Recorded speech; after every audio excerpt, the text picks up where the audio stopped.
The practice of not having to be someone. This is our final practice that we're unpacking in this kind of 7 video series, if you will. And I love this idea, and it connects for me back to a talk that I heard you give a really long time ago. And I think one of the biggest reasons I remember it is it was my wife's graduation, your daughter's graduation, and I remember talking to you before, and you're like, "This is a big deal. Like, I'm talking at my daughter's graduation, like no pressure. She's sitting out there listening to you along with all of her people that were graduating with her that year, obviously.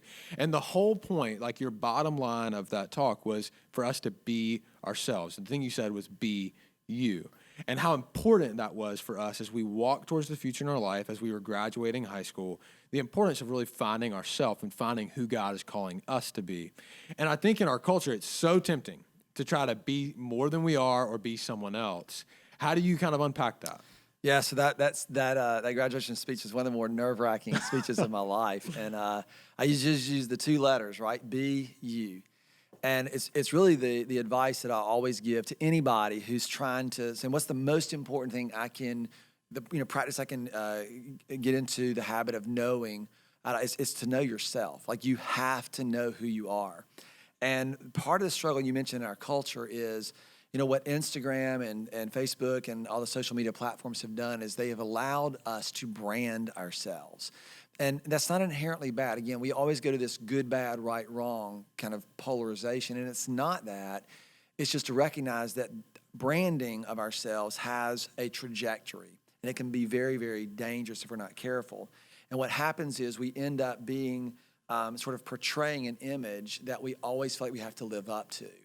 And this is where, we fall prey to the approval of other people, and we get on this treadmill of always having to be impressive, and not just having to be impressive, but being more impressive. And it just sort of escalates from there. And just grows more and more exponentially as our identity kind of gets traded for a brand. And this drives everything that we think of and everything that we do. Yeah, I love the word brand in this conversation because I think with Instagram and Twitter, it's so easy for us to really fall into that of we're posting constantly, or we're trying to live up to this idea of what that our profile suggests that we are. And I think it's a really hard thing to process because we feel like we're always on because of social media. Like people are always looking at our account or they're always commenting on something that we've posted. And I think for you especially, I've seen this kind of play out in your life. Obviously being related to you, we've ate dinner countless times out throughout Wilmington, and it's just no secret that as long as you've been around the church and the way that our church is, there's a good bit of people that know who you are, and there's a bit of people that you know and you love so deeply and care for so compassionately. And I've just seen this time and time again. We'll be sitting at dinner and somebody will walk up and go, "Hey, Mike," and you may have never even met them before, and you turn and you give them all of your attention. I've always loved that about you. But how does this idea play out in that? And sometimes you've got a lot of people that want to talk to you. That temptation could be really high for you to want to measure up. Yeah, and that's a real temptation, to be impressive or to be smart or to be on. I think, Carson, what you're alluding to now is when we talk about these practices, they're not always individual. Mm-hmm. Sometimes it requires often it requires community. It requires relationships, people that we know and love and trust. And that's why it starts. It starts with, my wife, Julie, and it starts with my kids, and it starts with you, the people who are closest to me, and then it moves out into the office, and it moves into those places so that me knowing who I am, really wrestling out my identity, always, constantly, that never goes away, and realigning myself with who I really am, so they don't ever buy in it. And these begin to bleed over in each other, so that this doesn't bleed into what I do for an occupation or a vocation. That's now my identity. And that's really the challenge, is when I don't have to do that. And part of what I've done as a discipline, as a practice, is if I was at dinner, lunch, and a young guy came up to me and he thanked me. He's a part of the church, and he said, "Thank you. This church has been super helpful to me." And my friend was an older gentleman. He's one of my friends that's 20 years older that still loves being alive. And he said to me, they always apologize. "I'm sorry to interrupt you. I just wanted to tell you this." And my friend looked at me after the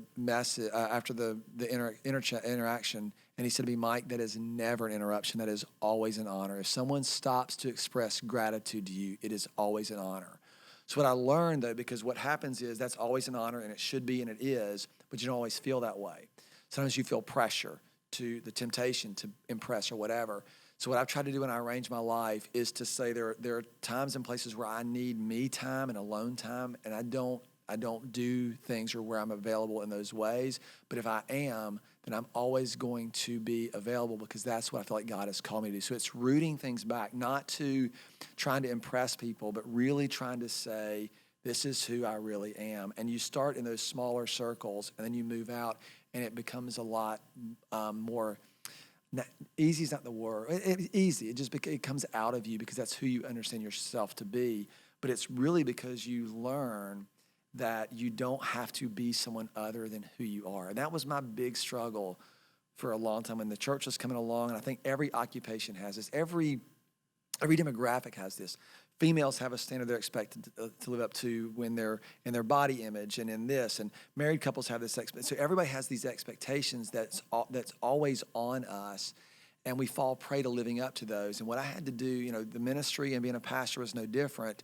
And early on, I would compare myself to others. Oh, this person did it like that, and that person did it like that, and I'm not them. And what I always said is, I'm not them is sort of this concession. And what I learned was, I'm not them is actually exactly what God has called and caused.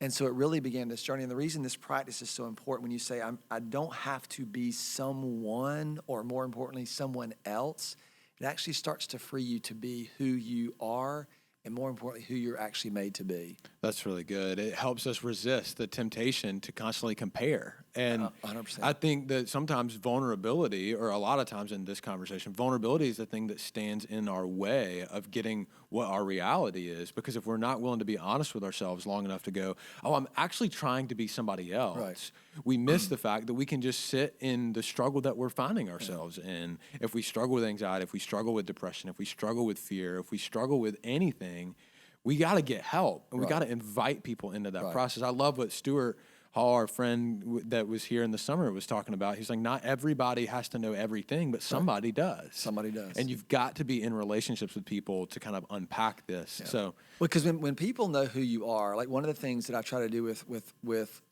especially my kids and with you, I mean, you're kind of fall into that category now. And I told you this at the wedding, that my trust and love for you is sealed. Like there is nothing that you do that requires you to earn that ever. And so that's really what it's about. So that way you're free. It doesn't mean that you're not going to make mistakes. It doesn't mean that things aren't going to happen. What it means is those things aren't going to affect who you actually are, your core identity in relationship to me. And that's what it is with our relationship with God. That's what the gospel does, is it forms us and says we now belong to him. We are made right with him, and that becomes the defining relationship. And what this practice allows us to do is to carve enough space not to try and prove or to be, instead just receive what it is that we've already been created to be. Yeah, I love the word receive in that. And you've been talking about this over the past couple of weeks. Like I'll receive that. When somebody communicates something to you that's positive or a compliment, you're going to say, I'm going to receive that. What does it look like for us to receive that love and that grace that God has for us that we so often run past? Yeah. So I think that's what this practice really leads us to, is really learning the art of receiving from God that what he says about us and what he's calling us into. So, and finding that the person that he has created you to be is exactly what he's intended. That's really good. What a perfect way to end.